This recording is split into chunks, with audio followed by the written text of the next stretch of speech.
राधे मेरी स्वामिनी, मैं राधे को दास जन्म जन्म मोह दीजियो। श्री वृंदावन वास राधा तू बड़ भागिनी, कौन तपस्या कीन, तीनों लोक के नाथ है, सो तेरो आधीन। जय राधा माधव कुंज बिहारी, जय राधा माधव कुंज बिहारी, जय राधा माधव कुंज बिहारी, जय राधा माधव कुंज बिहारी, जय राधा माधव कुंज बिहारी, जय राधा माधव कुंज बिहारी, जय राधा माधव कुंज बिहारी, जय राधा माधव कुंज बिहारी, गोपी जन वल्लभ गिरिवर धारी, गोपी जन वल्लभ गिरिवर धारी, गोपी जन वल्लभ गिरिवर धारी, गोपी जन वल्लभ गिरिवर धारी, जय राधा माधव कुंज बिहारी, जय राधा माधव कुंज बिहारी।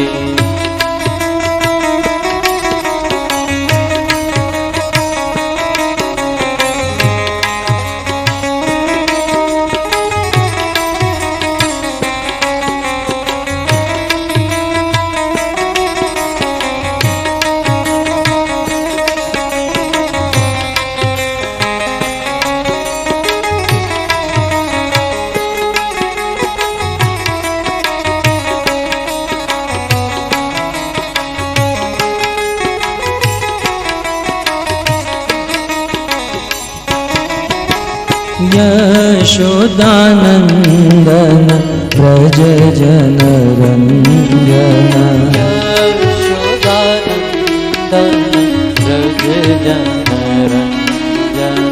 यशोदानंदन व्रज जन रंजन,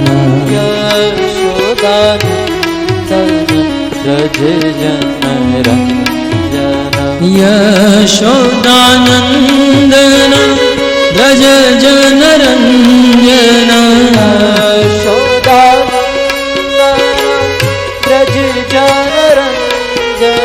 यशोदानंदन व्रज जन रंजन,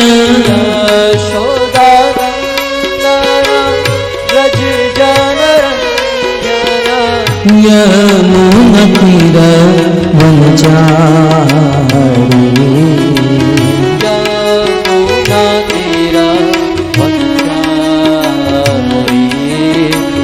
यमुना तीर वनचारी,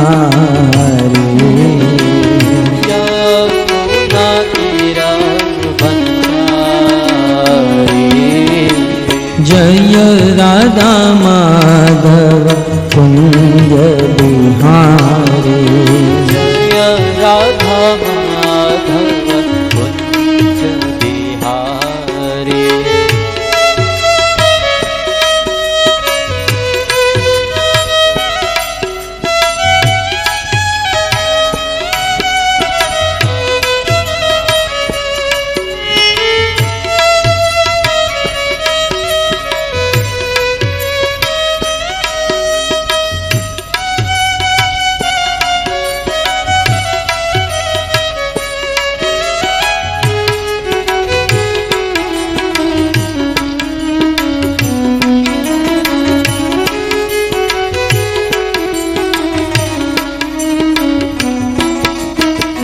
जय राधा माधव कुंज बिहारी जय राधा माधव कुंज बिहारी जय राधा माधव कुंज बिहारी जय राधा माधव कुंज बिहारी भज गोविंद गोविंद गोपाला जय गोविंद गोविंद गोपाला भज गोविंद गोविंद गोपाला भज गोविंद गोविंद गोपाला भज मुरली मनोहर नंदलाला भज मुरली मनोहर नंदलाला भज मुरली मनोहर नंदलाला भज मुरली मनोहर नंदलाला भज गोविंद गोविंद गोपाला भज गोविंद गोविंद गोपाला भज गोविंद गोविंद गोपाला भज गोविंद गोविंद गोपाला भज मुरली मनोहर नंदलाला भज मुरली मनोहर नंदलाला भज मुरली मनोहर नंदलाला भज मुरली मनोहर नंदलाला भज गोविंद गोविंद गोपाला भज गोविंद गोविंद गोपाला भज गोविंद गोविंद गोपाला भज गोविंद गोविंद गोपाला जय जय नंद यशोदा दुलार गिरिवरदार गोपाल जय नंद यशोदा दुलार गिरिवरधारी गोपाल गोपाल गोपाल गोपाल गोपाल गोपाल गोपाल गोपाल गोपाल गोपाल गोपाल गोपाल गोपाल गोपाल गोपाल जय जय नंद यशोदा दुलार गिरिवरदार गोपाल जय नंद यशोदा दुलार गिरिवरधारी गोपाल गोपाल गोपाल गोपाल गोपाल गोपाल गोपाल गोपाल गोपाल गोपाल गोपाल गोपाल गोपाल गोपाल गोपाल गोपाल जय जय नंद यशोदा दुलार गिरिवरदार गोपाल जय नंद यशोदा दुलार गिरिवरधारी गोपाल हरे कृष्णा कृष्णा कृष्णा हरे हरे हरे राम राम राम हरे हरे हरे कृष्णा कृष्णा कृष्णा हरे हरे हरे राम राम राम हरे हरे। बोलो हरे कृष्णा कृष्णा कृष्णा हरे हरे, हरे राम राम राम हरे हरे। हरे कृष्णा कृष्णा कृष्णा हरे हरे, हरे राम राम राम हरे हरे। बोलो हरे कृष्णा कृष्णा कृष्णा हरे हरे, हरे राम राम राम हरे हरे। हरे कृष्णा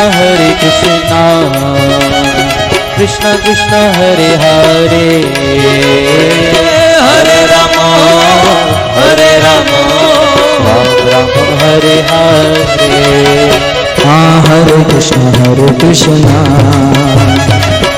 कृष्णा हरे हरे, हरे राम राम राम हरे हरे।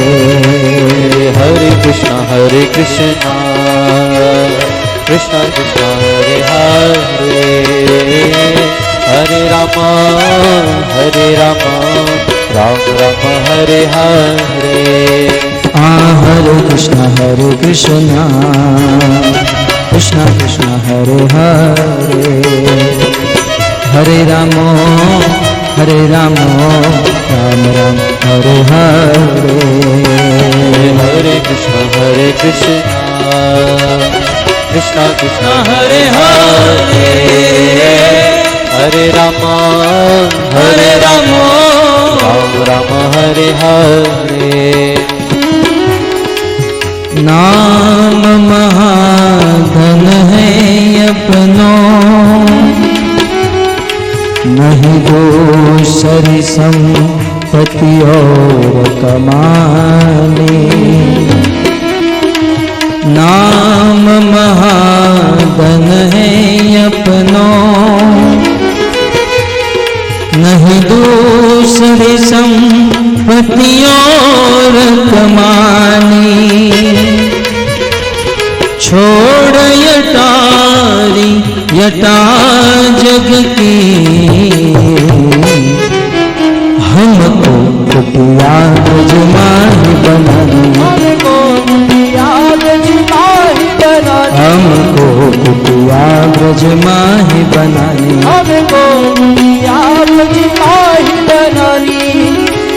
टूक मिले रसिकों की सदा, और पीबन को यमुना जल पानी। टूक मिले रसिकों की सदा, और पीबन को यमुना जल पानी।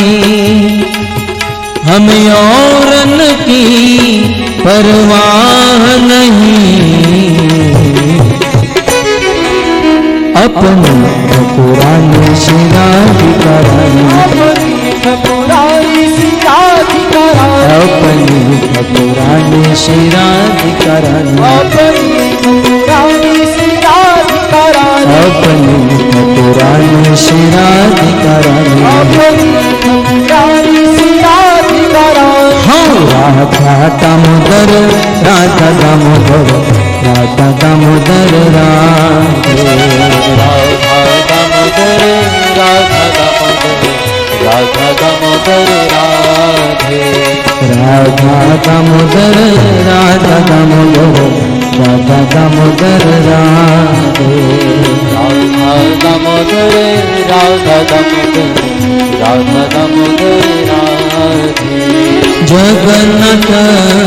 जगन्नाथ बलदेवा जय सुभद्रा। जगन्नाथ बलदेवा जय सुभद्रा। जय जगन्नाथ बलदेवा जय सुभद्रा। जगन्नाथ जगन्नाथ बलदेवा जय सुभद्रा गौरनिताय जय गौरनिताय गौरनिताय जय गौरनिताय गौरनिताय जय गौरनिताय गौरनिताय जय गौरनिताय गौरनिताय जय गौरनिताय गौरनिताय जय गौरनिताय गौरनिताय जय गौरनिताय गौरनिताय जय गौरनिताय रघुपति राघव राजा राम पतित पावन सीताराम रघुपति राघव राजा राम पतित पावन सीताराम रघुपति राघव राजा राम पतित पावन सीताराम रघुपति राघव राजा राम पतित पावन सीताराम राजा राम पतित पावन सीताराम राजा राम पतित पावन सीताराम राजा राम पतित पावन सीताराम राजा राम पतित पावन सीताराम बोलो रघुपति राघव राजा राम पतित पावन सीताराम रघुपति राघव राजा राम पतित पावन सीताराम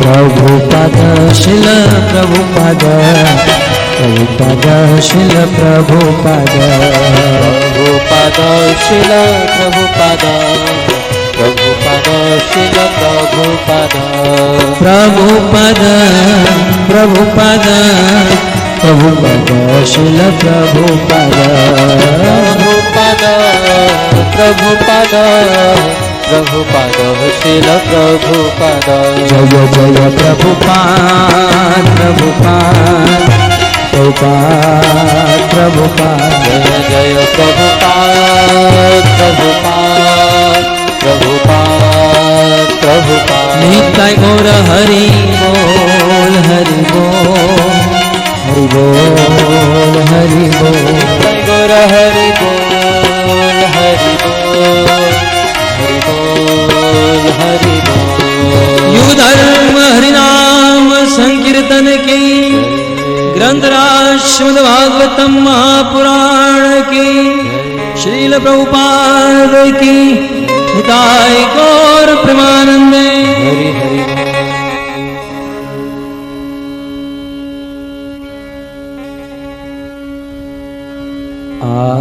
आराध्यो भगवान ब्रजेश तनय तद्धाम वृंदावन रम्या काचिदुपासना ब्रजबधो वर्गेण या कल्पिता श्रीमद्भागवतं प्रमाणममलम्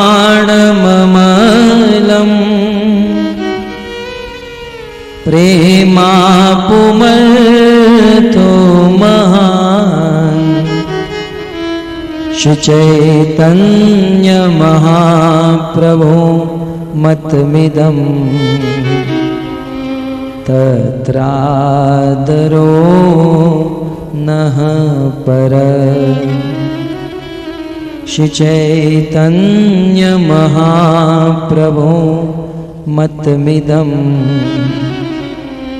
तत्रादरो नः पर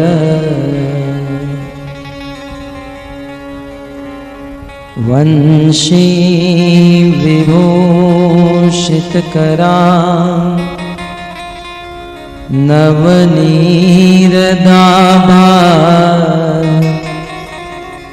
पीताम्बरधरुणबिम्बफलधरोष्ठा पूर्णेन्दुसुन्दरमुखा अरविन्दनेत्रा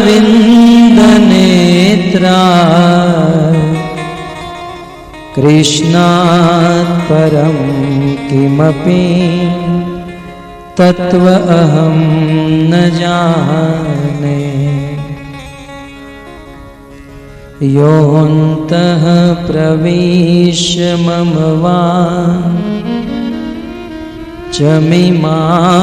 प्रसुप्ताम् सञ्जीवयत्यखिलशक्तिधरस्वधाम्ना अन्यांश्च हस्तचरण श्रवणत्वगादि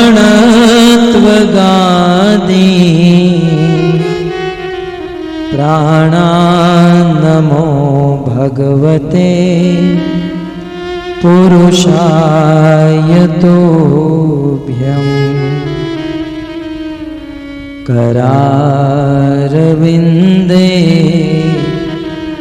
न पदारविन्दम् मुखारविन्दे विनिवेशयन्तम्। वटस्य पत्रस्य पुटे शयानं बालं मुकुन्दं मनसा स्मरामि। श्रीकृष्ण गोविन्द हरे मुरारे हे नाथ नारायण वासुदेव। जिह्वे पिबत्स्वामृत में तदेव गोविन्द दामोदर माधवेति। जय जय श्री राधा रमण। जय जय नवल किशोर।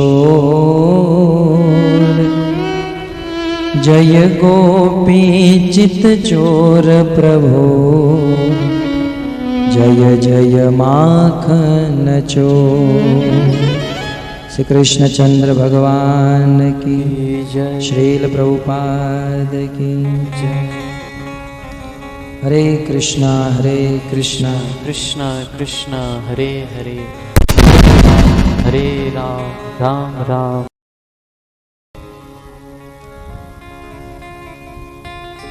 परम सौभाग्य है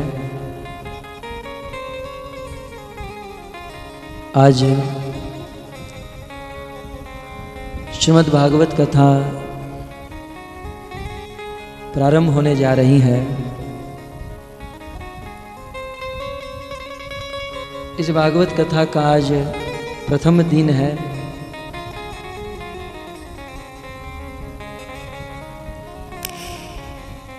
इस भागवत कथा का श्रवण करने के लिए आप सब भक्त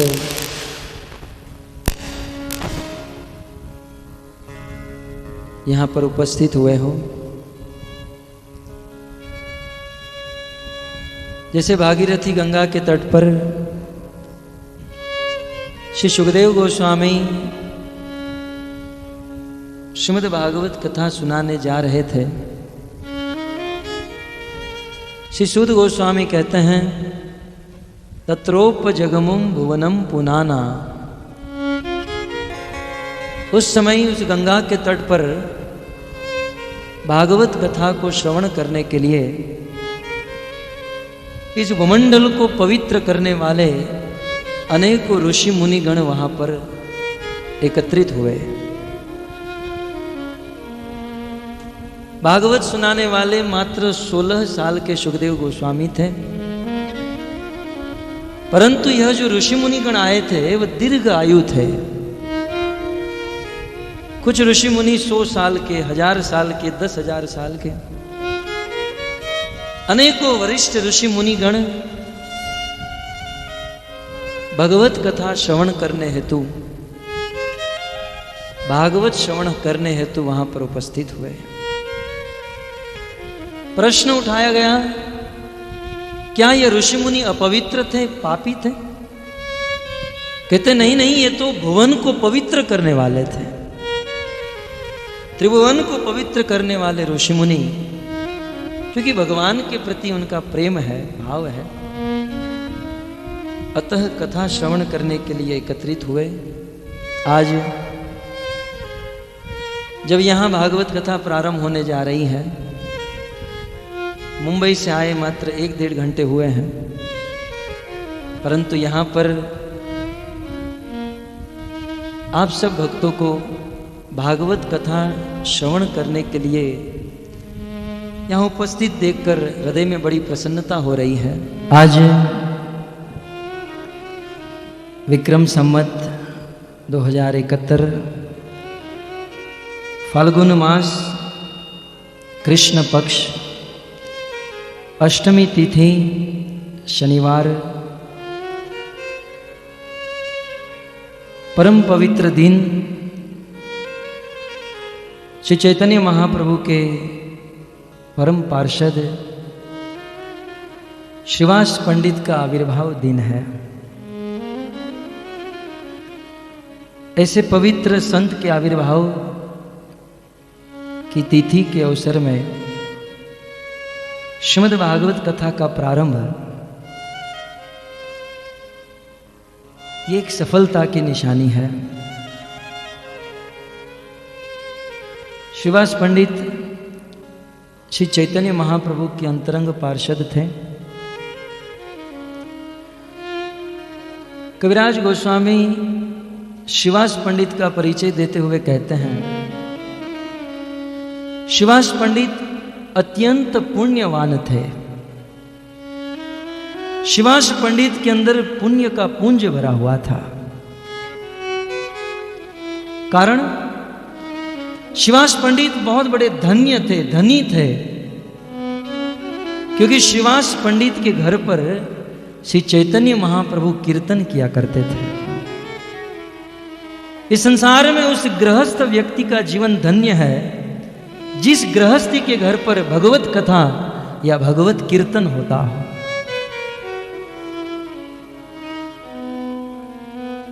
अनेकों अनेकों जन्म के पुण्य होते हैं, सुकृति होती है, तब जाकर किसी के घर पर सत्संग होता है और उस सत्संग के द्वारा भगवत प्रेम प्राप्त होता है। श्री चैतन्य महाप्रभु अक्सर श्रीवास पंडित के घर पर श्रीवास आंगन में संकीर्तन किया करते थे। जैसे आज भी हमारे सूरत में, मुंबई में कई बार अनेकों गृहस्थ भक्त अपने घर पर प्रोग्राम रखते हैं, साधु संतों को बुलाते हैं, प्रवचन कीर्तन कराते हैं, प्रसादम खिलाते हैं। श्रीवास पंडित के घर पर श्री चैतन्य महाप्रभु आए, अनेकों भक्त आए और बहुत सुंदर उदंड कीर्तन नृत्य हो रहा था। कीर्तन करते समय ही श्रीवास पंडित की पत्नी अंदर से बाहर आई। वहां कीर्तन करते हुए श्रीवास पंडित को बुलाने लगी। श्रीवास पंडित अंतःपुर में गए, पत्नी को कहा क्या हुआ? तब श्रीवास पंडित की पत्नी कहती है कि हमारे पुत्र की मृत्यु हो गई, अभी अभी हमारे पुत्र का अवसान हो गया। उस समय श्रीवास पंडित ने कहा, प्रिय, पुत्र की मृत्यु हो गई कोई बात नहीं, परंतु यह बात चैतन्य महाप्रभु को और भक्तों को पता नहीं चलनी चाहिए। यदि बाहर भक्तों को यह बात पता चल गई तो उनका कीर्तन बंद हो जाएगा।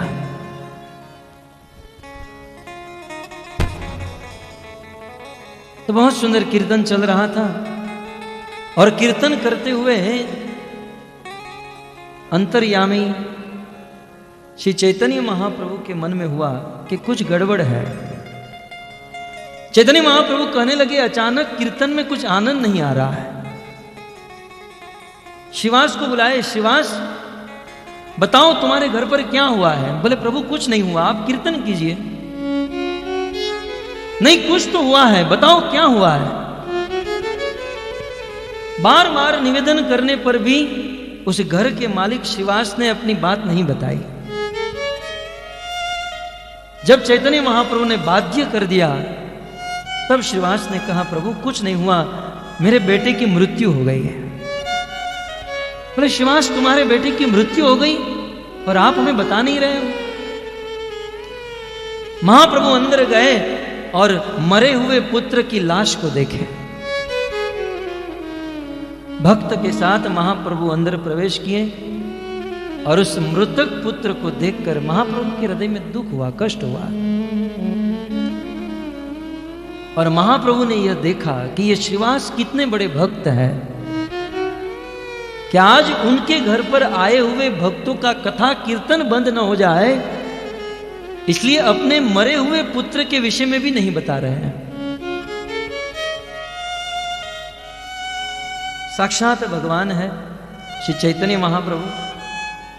उस बालक के पास गए और बालक के कान में कहा, बालक तुम खड़े हो जाओ, हम तुम्हारे सामने बैठे हैं और हमारे साथ तुम कीर्तन करो। चैतन्य महाप्रभु ने कृपा की और उस कृपा से श्रीवास पंडित का मृतक पुत्र जो था वह जीवित हो गया और वह भी महाप्रभु के साथ कीर्तन करने लगा। कहने का तात्पर्य यह है कि आज उस श्रीवास पंडित का आविर्भाव जन्मदिन है, जिन्होंने अपने घर पर यह कथा कीर्तन का आयोजन करके महाप्रभु को प्रसन्न किया था। इस संसार में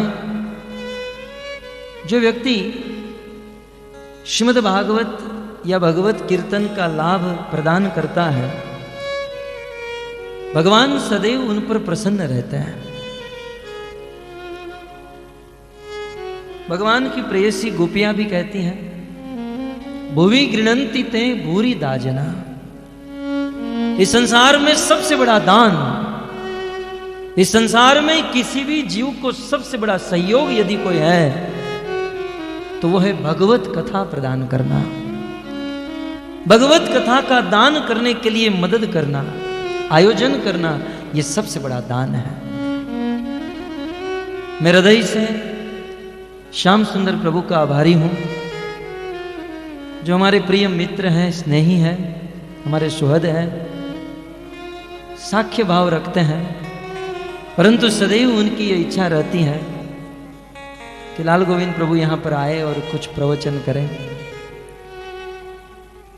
तो उनके स्नेह का, प्रेम का आदर रखते हुए हम यहाँ पर आए और उनकी यह भावना को देखकर वास्तव में हृदय में यह होता है कि निश्चित भगवान उन पर प्रसन्न है।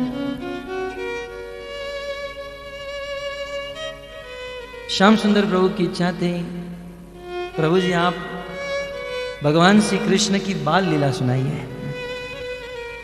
श्रीमद् भागवत के दशम स्कंद में भगवान की बाल लीला का वर्णन है।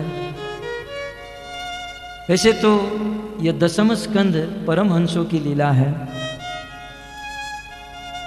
और न तो हमारा हृदय पवित्र है, न तो हम भागवत को ठीक से जानते हैं। प्रयास करते हैं इसे जानने का और जो भी थोड़ा कुछ सुने हैं, पढ़े हैं, उसे सुनाते रहते हैं। तो आइए प्रारंभ करते हैं भागवत का 10वां स्कंद। श्री विश्वनाथ चक्रवर्ती ठाकुर श्रीमद् भागवत के 10वां स्कंद को भगवान का मुख कहते हैं। श्रीमद् भागवत के प्रत्येक स्कंद भगवान के प्रत्येक अंग है। श्रीमद् भागवत का 10वां स्कंद भगवान का प्रफुल्ल मुखारविंद है। और इस भागवत के 10वें स्कंद का श्रवण करके निश्चित भगवान के प्रति प्रेम उत्पन्न होता है। पद्म पुराण अंतर्गत श्रीमद् भागवत महात्म्य की कथा हम सुनते हैं। उस महात्म्य के अंतर्गत गोकर्ण और धुंधुकारी की कथा हम सुनते हैं। गोकर्ण जी ने अपने पिता आत्मदेव ब्राह्मण को उपदेश दिया, कहे पिताजी, देह मांस रुधिरम मति त्यजत्वम। ये कफ पित्त और वायु से, ये मांस और मज्जा से बने हुए इस शरीर से आप आसक्ति छोड़ दीजिए। आप शरीर के स्तर से ऊपर उठ जाइए। और उतना ही नहीं, अपने पुत्र पत्नी आदि की आसक्ति को छोड़ दीजिए। पिताजी मैं कहता हूं आप वन में चले जाइए और वन में जाकर श्रीमद् भागवत का पाठ कीजिए और भगवान की प्राप्ति कीजिए। गोकर्ण जी का उपदेश सुनकर आत्मदेव ब्राह्मण वन में चले गए। और ऐसा वर्णन है, वेदव्यास जी लिखते हैं, श्री कृष्ण नाम 10मस्य पाठ। आत्मदेव ब्राह्मण श्रीमद् भागवत के 10वें स्कंद का पाठ करके श्रीमद् भागवत के 10वें स्कंद की लीला को सुनकर पढ़कर अपने देह को त्यागे और भगवान के धाम को प्राप्त हो गए। तो भागवत का यह 10वां स्कंद जिसमें भगवान श्री कृष्ण की लीला का वर्णन है। वैसे श्रीमद् भागवत के 9 स्कंद सुनाते हुए लगभग 3 दिन और 3 रात बीत गई। सुखदेव गोस्वामी भागीरथी गंगा के तट पर महाराज परीक्षित को यह कथा सुना रहे हैं। कथा सुनाते हुए 3 दिन 3 रात बीत गए। चौथे दिन सुखदेव गोस्वामी गंगा की प्रवाह के समान धारावत यह कथा सुनाते जा रहे हैं। उस चलती हुई कथा को महाराज परीक्षित रोक रहे हैं। महाराज परीक्षित जिज्ञासा करते हैं। श्री वेदव्यास जी ने लिखा, श्री राजो उवाच। श्री राजा ने कहा, परीक्षित महाराज ने कहा। मन में प्रश्न हो सकता है कि वेदव्यास मुनि परीक्षित को राजा क्यों कह रहे हैं? क्योंकि कथा के अनुसार महाराज परीक्षित अपना राज्य अपने ज्येष्ठ पुत्र जन्मेजय को सौंपकर गंगा के तट पर बैठे हैं। न तो वे राजा हैं, न तो राजा के वस्त्र धारण किए हैं, मात्र एक वस्त्र कोपिन पहनकर बैठे हैं। राजा के वस्त्र भी नहीं है और शासन भी नहीं कर रहे हैं, फिर भी वेदव्यास मुनि परीक्षित को राजा कह रहे हैं। और इतना ही नहीं, श्री राजो उवाच, श्री राजा परीक्षित बोले। श्री के अनेकों अर्थ होते हैं। श्री का एक अर्थ है धन, लक्ष्मी। कुंडल कृष्ण प्रभु कह रहे थे, इस संसार में सबसे बड़ा धनी कौन है? कुछ लोग सोचते हैं मेरे पास धन है, धनी हूं, गाड़ी बंगले, धनी हूं। गोदावरी के तट पर श्री चैतन्य महाप्रभु ने राय रामानंद को पूछा, संपत्ति रमध्य जीवे कौन संपत्ति गणी, राधा कृष्ण प्रेम जार से बड़ धनी, राधा कृष्ण प्रेम जार से बड़ धनी। चैतन्य महाप्रभु ने पूछा, संपत्ति मध्य कौन बड़ संपत्ति? इस संसार में अनेकों प्रकार की संपत्ति है, सबसे बड़ी संपत्ति क्या है? कई बार संसार के लोग ऐसा मानते हैं कि ये रुपये कमा लेना, ये रुपया सबसे बड़ी संपत्ति है। अमेरिका वाले मानते हैं डॉलर कमाना ये सबसे बड़ी संपत्ति, यूरोप वाले जानते हैं कि यूरो कमाना सबसे बड़ी संपत्ति। परंतु चाहे रुपये कमा ले, डॉलर कमा ले या यूरो कमा ले, इस धन से हम क्या खरीद सकते हैं?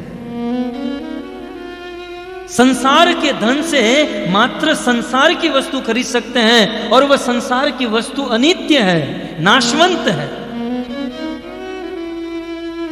कोई आदमी सुबह से लेकर शाम तक गधे और बैल की तरह मेहनत करता है और करोड़ों रुपए कमा लेता है, वो पैसे कमाकर ज्यादा से ज्यादा क्या खरीद सकता है? संसार की कोई वस्तु जो कुछ दिन तक चलेगी और फिर नाशवंत, फिर नष्ट हो जाएगी। लेकिन राय रामानंद कहते हैं कि संसार में सबसे बड़ी संपत्ति यदि कोई है तो वो है कृष्ण प्रेम।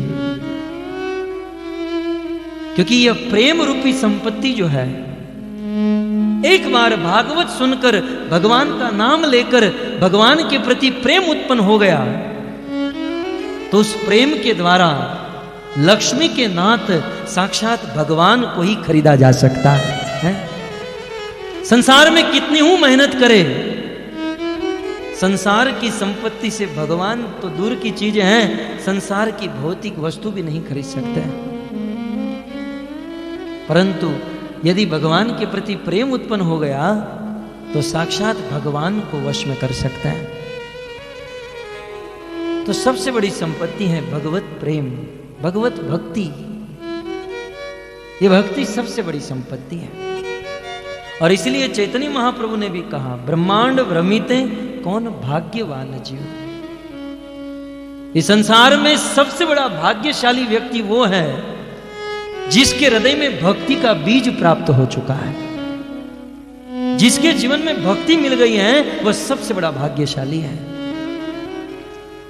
तो यहां पर महाराज परीक्षित को श्री राजोवाच, श्री कहा गया क्योंकि महाराज परीक्षित के पास भौतिक संपत्ति नहीं, कृष्ण प्रेम रूपी संपत्ति प्राप्त थी, जो सबसे बड़ी संपत्ति है। तो ऐसे राजोवाच, राजा बोले। और राजा क्यों कहा गया? भक्तों, राजा का कर्तव्य है अपनी प्रजा का पालन करना। तो उस समय महाराज परीक्षित के ज्येष्ठ पुत्र जन्मेजय उस समय की प्रजा के शरीर का पालन कर रहे थे। लेकिन महाराज परीक्षित ने सुखदेव गोस्वामी के प्रति जो जिज्ञासा की है, जो प्रश्न पूछे हैं, और जिस प्रश्न और जिज्ञासा के द्वारा भागवत की प्राप्ति हुई, उस भागवत से महाराज परीक्षित ने भूत भविष्य और वर्तमान की सभी जनताओं के आत्मा का पालन किया है। जन्मेजय ने शरीर का पालन किया, परंतु परीक्षित ने आत्मा का पालन किया, आत्मा का पोषण किया। इसलिए वेदव्यास जी उनको राजा कह रहे हैं। राजा परीक्षित कहने लगे, कथितो वंश विस्तारो भवता सोमसूर्ययो राज्ञां च उभयवंश्यानां चरितं परमाद्भुतम्। महाराज परीक्षित सुखदेव गोस्वामी को कहते हैं कि सुखदेव गोस्वामी, सोमवंश और सूर्य वंश में जन्म लेने वाले अनेकों राजा महाराजाओं के अद्भुत अद्भुत चरित्रों का वर्णन आपने किया है। आपने अब तक बहुत सुंदर राजाओं की कथा सुनाई और उन राजाओं के अद्भुत चरित्र का वर्णन किया है। पूर्व नवम स्कंद और अन्य स्कंदों में श्री सुखदेव गोस्वामी ने अनेकों राजाओं की कथा सुनाई और उन राजाओं के चरित्र अद्भुत थे। अद्भुतता क्या थी? ऐसे अद्भुत चरित्र कि आज की भौतिक बुद्धि रखने वाले के मन में समझ में न आए। जैसे नवम स्कंद में सुद्युम्न का चरित्र है। सुद्युम्न का जन्म हुआ। एक बार अनेकों अनुचरों के साथ घोड़े के ऊपर सवार होकर कहीं गए थे, और जब वापस लौट रहे थे तो उन्होंने सोचा कि मुझे हमारे राज्य में वापस लौटना है, और ये जो वन का रास्ता है ये शॉर्टकट है, नजदीकी रास्ता है। तो सुद्युम्न अपने अनेकों अनुचरों को साथ में लेकर घोड़े के ऊपर सवार होकर उस वन के रास्ते से जा रहे थे, और जब उस वन से पसार हो गए तब सुद्युम्न ने और सभी अनुचरों ने एहसास किया कि हम सब लोग स्त्री बन गए हैं। यहां तक जो घोड़े थे वो घोड़े भी घोड़ी बन गए। जितने भी लोग उस वन से पसार हुए सब लोग स्त्री बन गए। और जब घर पर पहुंचे तो इनको बहुत बड़ी चिंता होने लगी, और सुद्युम्न से ज्यादा चिंता उनके माता पिता को होने लगी। इतना अच्छा लड़का था और लड़की बन गया। अब उनके पिता ने शिव जी की उपासना की, क्योंकि वो जो क्षेत्र था वो इलावृत नाम का क्षेत्र था। शिव जी ने श्राप दिया था, यहां से कोई भी आदमी पसार होगा तो वो स्त्री बन जाएगा। शिव जी की उपासना की। शिव जी प्रकट हुए, बोले क्या चाहिए? तो उन्होंने कहा महाराज आपने तो हमारे बेटे को बेटी लड़की बना दिया, आप हमारे पुत्र को हमारा पुत्र जो लड़की बना है उसे पुनः लड़का बना दीजिए। शिव जी ने कहा यह तो मेरा श्राप है, इसलिए उनको लड़की तो बनना ही है, लेकिन क्योंकि तुमने मुझे प्रसन्न कर लिया है इसलिए थोड़ा सा डिस्काउंट दे सकता हूं। बोले भोलेनाथ जितना हो सके उतना डिस्काउंट दे दीजिए, कंसीडर कर दीजिए। बोले तो ठीक है, आपका ये लड़का जो है 1 महीना स्त्री रहेगा और 1 महीना पुरुष रहेगा। चरितम परम अद्भुतम, यही अद्भुतता है। तो उस दिन से शिव जी के आशीर्वाद से सुद्युम्न 1 महीना स्त्री रहता था, 1 महीना पुरुष रहता था। और आगे क्या बात हुई, 1 महीना जो स्त्री का महीना चल रहा था तो उस समय ये सुद्युम्न अब जब वो स्त्री बन जाता था